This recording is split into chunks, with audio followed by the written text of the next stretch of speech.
Bismillah ar-Rahman ar-Rahim. Assalamu alaikum wa rahmatullahi wa barakatuh. Bonjour tout le monde. Aujourd'hui, je vais faire un petit rappel sur le cours traitement de signal, plus des exercices à proposer pour les faire chez vous, bien sûr. Et après, je vais faire la correction. Donc ça, c'est une série TD, normalement, pour les signaux, série de Fourier et transformés de Fourier. Toujours, on doit commencer par un petit rappel sur les relations trigonométriques parce que nous avons besoin de ça. Donc, nous avons que sinus plus B plus ou moins B est égal à sinus A cosinus B plus ou moins cosinus A sinus B. Deuxième relation, c'est cosinus plus ou moins B égale cosinus A cosinus B plus ou moins plus. Donc là, on inverse le signe. Je garde le signe, lequel plus تبقى plus, lequel moins تبقى moins. في الcosinus, non, lequel plus, ça devient un moins, lequel un moins, ça devient un plus. Donc j'aurai cosinus A plus cosinus B égale à 2 fois cosinus A plus B divisé par 2, cosinus A moins B divisé par 2. Cosinus A moins cosinus B égale moins 2 sinus A plus B divisé par 2, sinus A moins B divisé par 2. Pour la relation trigonométrique sinus A plus sinus B égale à 2 fois sinus A plus B sur 2, cosinus A moins B sur 2. Sinus A moins sinus B égale à 2 cosinus A plus B sur 2 fois sinus A moins B divisé par 2. Et nous avons grand A cosinus petit a plus grand B sinus petit a égale grand A carré plus B carré تحت la racine cosinus A plus A fois moins B sur A. La phase fois B plus la phase B moins A. D'accord. Maintenant, on passe à l'exercice 1. Soit la configuration suivante. Donc, nous avons dans un centre commercial, Haytham et Ayman sont devant la caissière Shayma. Le premier paye les achats et le deuxième parle au téléphone avec sa mère. Déterminez pour chacune des personnes, Haytham, Ayman et Shayma, le ou les signaux utiles, les bruits, les émetteurs, les récepteurs et les canaux de transmission. C'est clair? On passe à l'exercice numéro 2. Nous avons plusieurs signaux.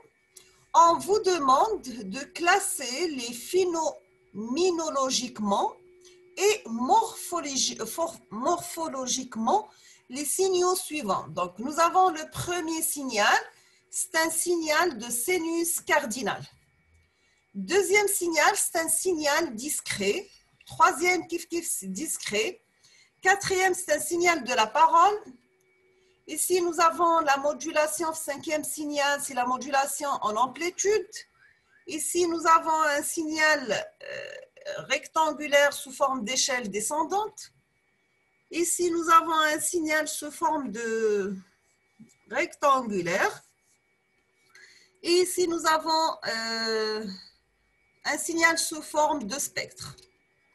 On vous demande après de classer énergétiquement le signal x1 de t qui est égal à 2 fois cosinus 6pi plus pi sur 3 et justifiez votre réponse.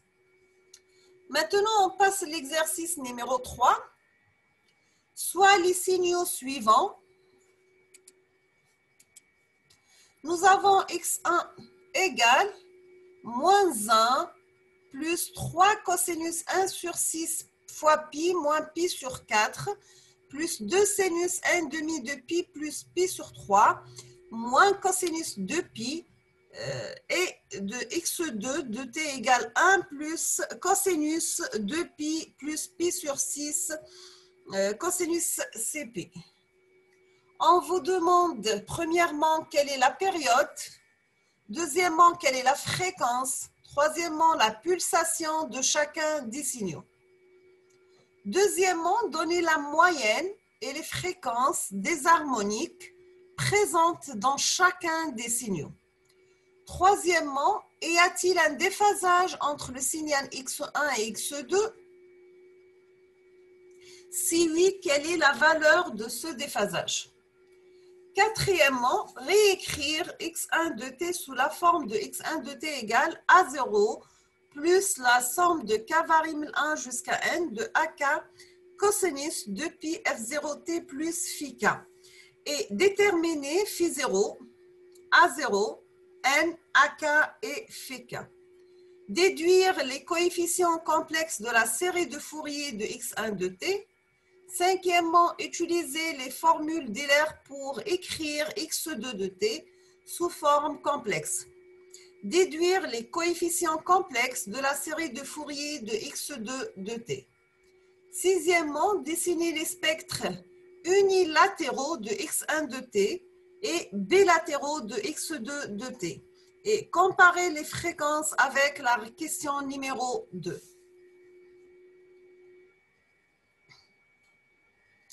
On passe l'exercice numéro 4. Donc, soit l'espace vectoriel grand F de t des polynômes P de t égale à t carré plus b plus c plus bt plus c de degré inférieur ou égal à 2. Montrer que b, ça vaut soit t moins 1, t carré moins 1 ou bien t carré plus 1 est une base de grand F de t. Deuxièmement, déterminer les coordonnées dans la base B des polynômes 1, t et t carré. Troisièmement, montrer que D, sinus de pi, cosinus de pi est une famille libre, c'est-à-dire la base. Quatrièmement, déterminer les coordonnées dans la base D du signal 5 cosinus de pi plus 0,214 fois pi. Exercice numéro 5, soit le signal x2 de t suivant, donc x de t a signal قدامكم. Donc, راح يكون في l'intervalle par exemple de moins 7 à moins 5 sous forme de rampe descendante, de moins 5 à moins 3, une valeur constante, moins 3, moins 1, rampe descendante, moins 1, 1, valeur constante, de 1 à 3, rampe descendante, de 3 à 5, une valeur constante, et de 5 à 7, une rampe descendante, de 5 à plus l'infini. Donc, juste, c'est la valeur constante. On vous demande de calculer les coefficients de la série de Fourier du signal x de t. Deuxièmement,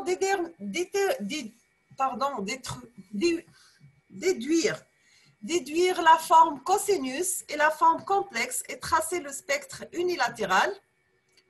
Troisièmement, calculer les coefficients complexes de Fourier du signal x de t et comparer le résultat avec la question numéro 2. Quatrièmement, tracer le spectre bilatéral du signal x de t. Exercice numéro 6, soit le signal suivant généré par une source de tension. Donc, nous avons un signal qui varie de moins 1 à plus 1. De valeur maximale égale à 2 sous forme d'une équation d'une droite ou une rampe descendante. Premièrement, on vous demande de calculer la densité spectrale de ce signal pour la fréquence nulle x de 0. Grand X de 0, bien sûr. Deuxièmement, calculer la transformée de Fourier grand X de f de ce signal.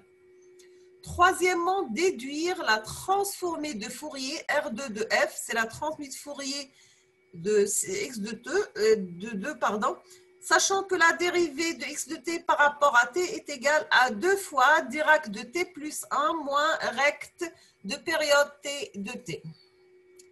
Nous avons pour le signal Dirac de t sa transformée de Fourier égale à 1. L'intégrale de y de t a pour transformée de Fourier 1 sur g de pi f y de f. Y de t plus t0 a pour transformée de Fourier y de f exponentielle g de pi t0. La dérivée de, par exemple, de x de t par rapport à t a pour transformée de Fourier g de pi f grand x de f. Là, je m'excuse qu'il y a des termes pour la conversion, ils ont sauté, d'accord? J'ai aussi y de t exponentielle moins g de pi f at a pour transformer de Fourier y de f moins f d. Et ya a pour transmettre Fourier 1 sur a en valeur absolue de y de f sur a. Nous avons un autre exercice supplémentaire. Soit le signal x de t suivant répondre aux mêmes questions que l'exercice numéro 4. Donc, voici le signal. On vous demande les mêmes questions de l'exercice numéro 4. Donc, là, genre l'exercice numéro 4.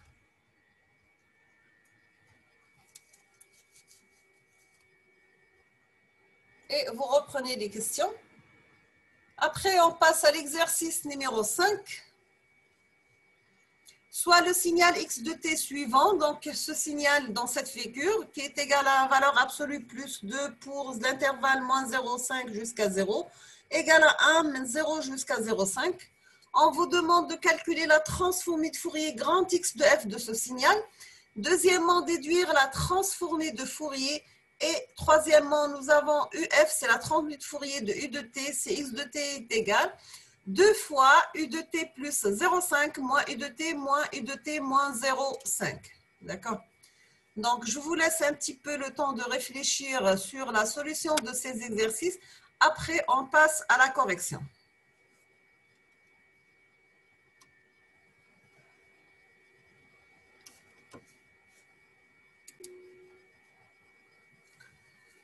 Donc, maintenant, on passe à la solution. Nous avons l'exercice numéro 1.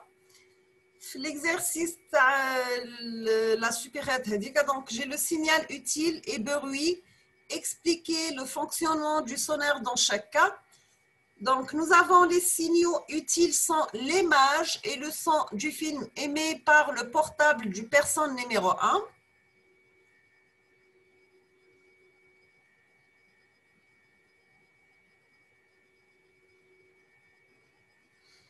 La personne numéro 2, nous avons le son, la parole du personne numéro 3, reçue via l'écouteur, ainsi que l'image sur le portable de la personne numéro 2. Pour la personne numéro 3, le son, c'est la parole du personne numéro 2, reçue via les écouteurs, ainsi que l'image sur le portable de la personne numéro 3. Ça, c'est pour les signaux utiles. Donc, pour le bruit, nous avons les paroles sont de la deuxième personne. Le reste du champ de vision hors le micro portable. De personne numéro 2, nous avons le son du film émis par le portable du personne numéro 1. Le reste du champ de vision hors le micro portable du personne numéro 2. Pour la personne numéro 3, nous avons le son du film émis par le portable du personne numéro 1 qui est reçu via le microphone de la deuxième personne. Le reste du champ de vision hors le micro portable de la personne numéro 3. Pour les émetteurs, nous avons l'écran et le haut-parleur du micro portable de la personne numéro 1. L'écran et l'écouteur émis du micro portable de la personne numéro 2. L'écran et l'écouteur émis du micro portable de la personne numéro 3. Pour les récepteurs, nous avons la personne numéro 1 reçoit l'image et le son du film. P2 et P3 reçoivent le son seulement. P3 reçoit l'image et le son de la personne numéro 3. P2 reçoit l'image et le son de la personne numéro 3. Pour le canal, nous avons l'air pour le son, les photons pour l'image, l'air pour le son pour la personne numéro 2, les photons pour l'image et le câble réseau Internet. Pour la personne numéro 3, nous avons l'air pour le son, les photons pour l'image et le câble réseau, c'est l'Internet.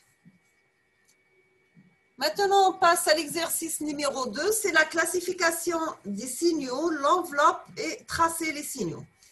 Donc, nous avons le graphe numéro 1, la classification phénoménologique et morphologique. Donc, c'est un signal déterministe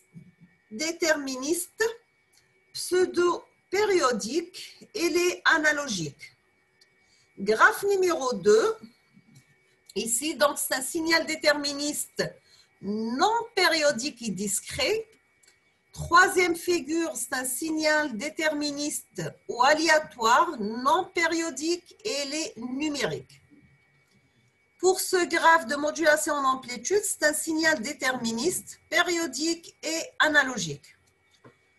Pour cette graphe, nous avons un signal déterministe ou aléatoire, non périodique quantifié. Donc, pour le calcul de la puissance, nous avons la puissance, oui, c'est la limite quand t tend vers plus l'infini de l'intégrale de 1 sur t normalement, l'intégrale moins t sur 2 jusqu'à t sur 2 de x1 élevé au carré dt. Donc, c'est la limite de 1 sur t quand t tend vers l'infini, de 2t entre moins t sur 2 et 2t sur 2, plus la limite quand t tend vers l'infini de sinus de 12p plus 2pi sur 3 sur 6pi entre moins pi t sur 2 et t sur 2. Donc, à la fin, on aura une puissance égale à l'infini.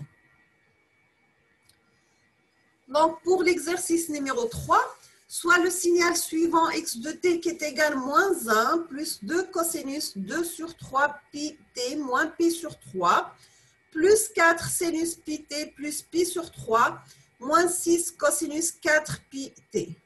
On vous demande la valeur moyenne. Donc, là, la valeur moyenne est égale à moins 1. D'accord? Et les fréquences présentes sur le signal, on a la fréquence 0, 1 sur 3, 1 sur 2 et 2. D'accord?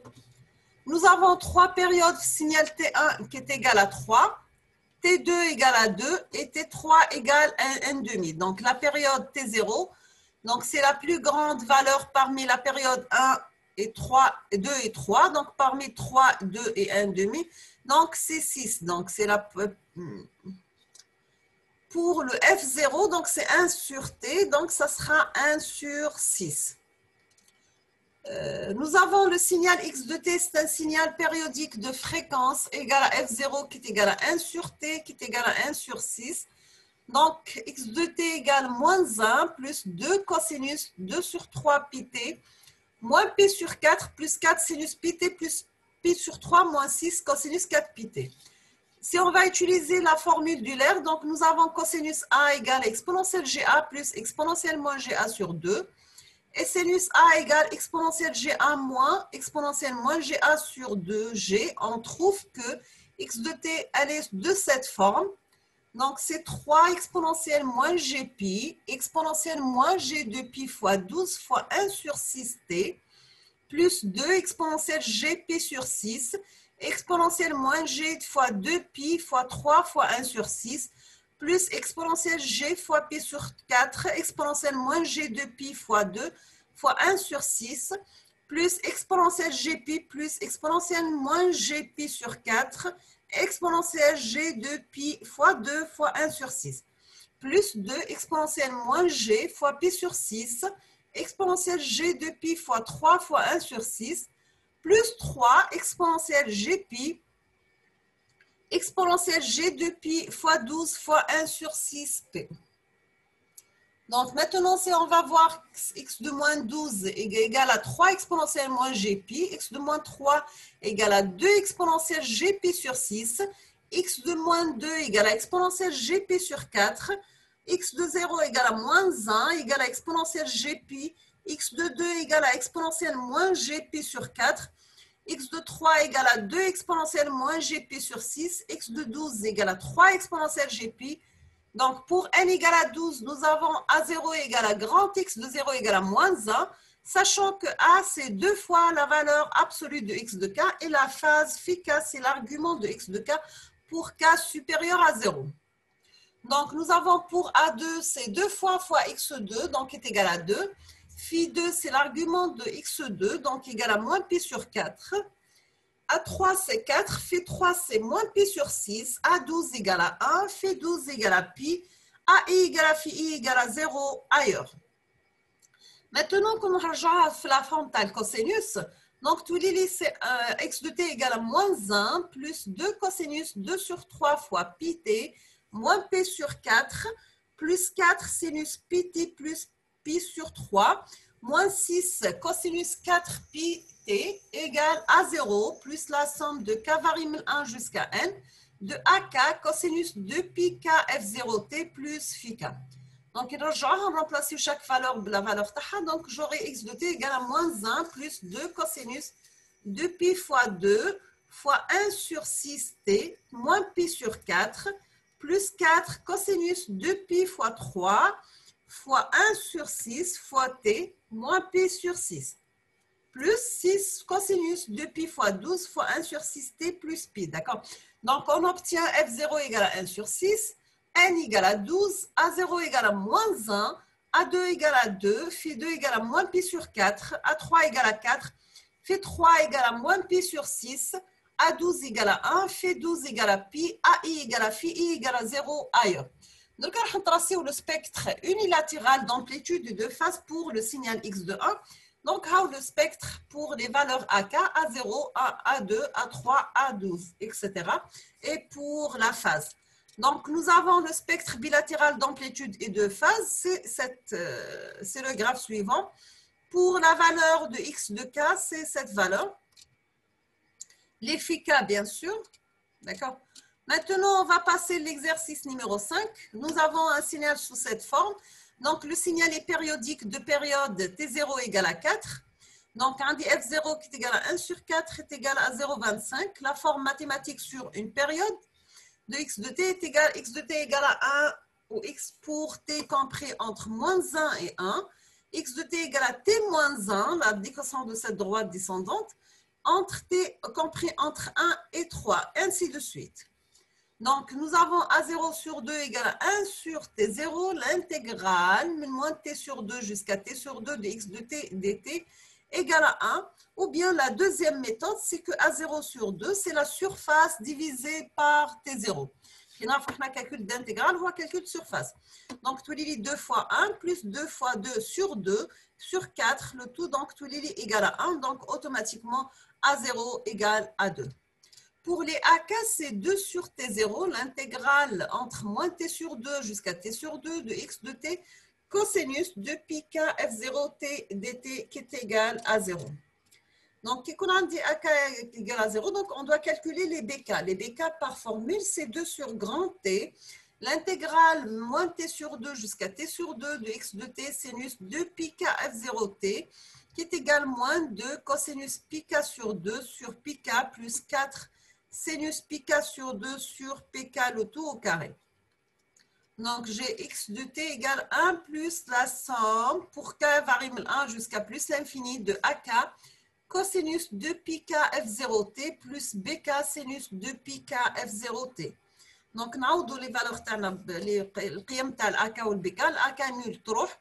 Donc, تبقى لي الbk, c'est la somme de moins 2 cosinus pi k sur 2 sur pk plus 4 sinus pi k sur 2 sur pi k au carré fois sinus de pi k t sur 2. Donc, quand la forme cosinus est donnée par la forme suivante, donc j'ai x de t égale à 0 sur 2 plus la somme de k variable 1 jusqu'à l'infini de ak cosinus de pi k f0t plus phi k, sachant que a0 sur 2 égale à 1 et f0 égale à 1 sur k. Donc, AK, c'est 2 sur pi k, c'est k égale à 4n. 4 sur pi k au carré, c'est k égale 4n plus 1. Égale à 2 sur pi k, c'est k égale 4n plus 2. Égale à 4 sur pi k au carré, c'est k égale 4n plus 3. Donc, on simplifie. 2 sur pi k qui compte k pair et 4 sur pi k au carré, c'est k impair. Donc, la tangente de phi k, c'est moins bk sur ak. D'accord? Donc, là, elle tend vers l'infini, donc phi k égale à pi sur 2. Tend vers l'infini, donc phi k égale à pi sur 2. Donc, tend vers moins l'infini, c'est moins pi sur 2. Tend vers moins l'infini, c'est moins pi sur 2. Et je vais tracer les AK et les phi k. D'accord? Donc, le spectre unilatéral, qu'on va faire la partie positive, qui est bilatérale, donc il y a la partie positive ou la partie négative. Donc, nous simplifier la forme de grand xk exponentielle g to pi fk avec ces valeurs, bien sûr, cette valeur pour k positive à 0 pour k égale à 0 et x de moins k pour moins k inférieur à 0. Maintenant, on peut calculer la forme complexe par x de k égale 1 sur t0, l'intégrale moins t sur 2 jusqu'à t sur 2 de x de t exponentielle moins g de pi k f0t dt. Donc, on chaque valeur de la valeur l'intégrale de cette forme. Donc, là, j'aurai le spectre bilatéral plus le spectre d'amplitude. Donc, on a dit l'exercice numéro 5, c'est calculer la densité spectrale de ce signal par la fréquence, pour la fréquence nulle. Donc, le signal x de t écrit x de t égale t plus 1, qui compte t compris entre moins 1 et 1, 0 ailleurs. La densité spectrale pour la fréquence nulle f égale à 0 correspond à la valeur de xf quand f égale à 0. Elle est donnée par la formule suivante.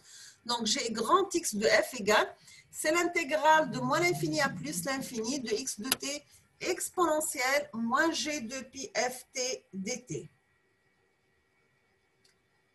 Donc, j'aurai grand X de 0 est égal à l'intégrale de moins l'infini à plus l'infini de x de t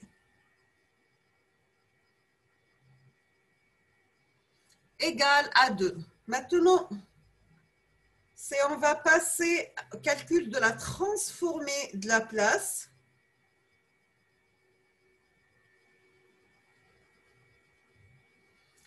Donc, j'aurai grand X de S, c'est l'intégrale de moins l'infini à plus l'infini de x de t exponentielle moins g de pi ft égale moins g4 pi f exponentielle moins g de pi f plus exponentielle g de pi f moins exponentielle moins g de pi f sur g de pi f, le tout élevé au carré. Maintenant, on va déduire la transformée de Fourier, R2 de f, c'est la transformée de Fourier de recte de période 2 de t, c'est la dérivée de x de t par rapport à t égale recte de période de t moins 2 Dirac de t moins 1. Donc, j'aurai la dérivée de x de t par rapport à t, c'est recte 2 de t moins 2 Dirac de t moins 1. Donc, automatiquement, j'aurai ces g de pi f, x de f, c'est la transformée de Fourier du signal recte de période 2 de t plus la transformée de Fourier de Dirac de t moins 1. Donc, automatiquement, la transformée de Fourier du recte de t égale, c'est la R de f. Donc, automatiquement, c'est g de pi f grand X de f plus 2 exponentielle moins g de pi f égale à 2 fois sinus cardinal de pi ft. Donc, on dit le recte de t égale à 1, c'était compris entre moins 1 et 0 ailleurs. Le recte de t égale à 1, c'était compris entre moins 0,5 et 0,5, 0 ailleurs. Donc, le recte de t égale recte de période de t de t. Là, qui nous la transmise de Fourier, un signal recte. Donc, j'aurai un sinus cardinal de pi f, sinus pf sur pf. Et là, on a la simplification. Donc, voici le graphe. D'accord?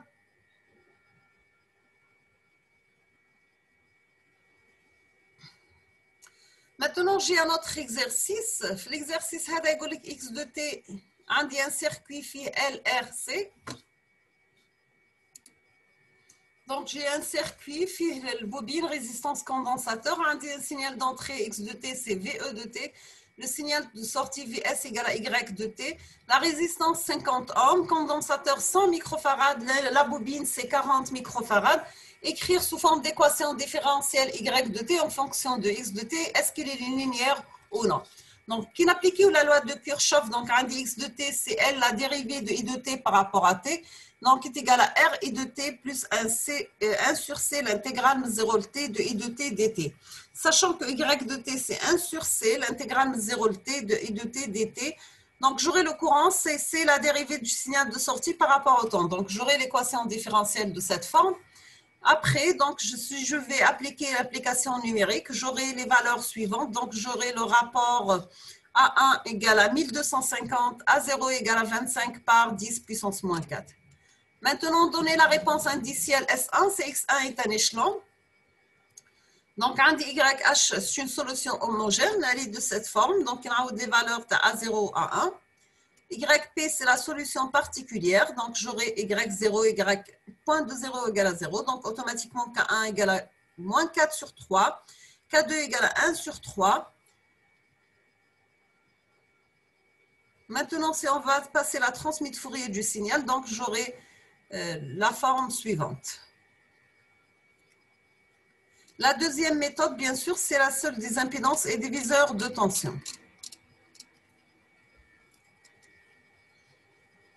Et maintenant, si on va mettre x de t égale à y de t égale à 1, c'est-à-dire la réponse additionnelle, on va comparer le résultat au Schneider. Donc, on va trouver par la méthode y1 égale à cette valeur. On va calculer grand A, grand B et grand C, les applications numériques. Et on aura ces valeurs. Donc, c'est le même résultat que le diagramme sur Rebel. Et voici le diagramme de Bode et de fréquence pour le système. Donc, pour que le système soit adéquat, il faut qu'il laisse passer la pulsation oméga qui appartient à l'intervalle 205,35 et de 389,36. Donc, j'ai le diagramme de Bode suivant. D'accord? Donc, le système S n'est pas adéquat car il ne laisse passer que les pulsations inférieures à 250 radians par seconde. C'est un filtre passe-bas. En d'autres termes, il ne laisse passer que les notes D0 et R0. Donc, je vous remercie infiniment pour votre attention. N'hésitez pas si vous avez des questions et à la prochaine vidéo, Inch'Allah.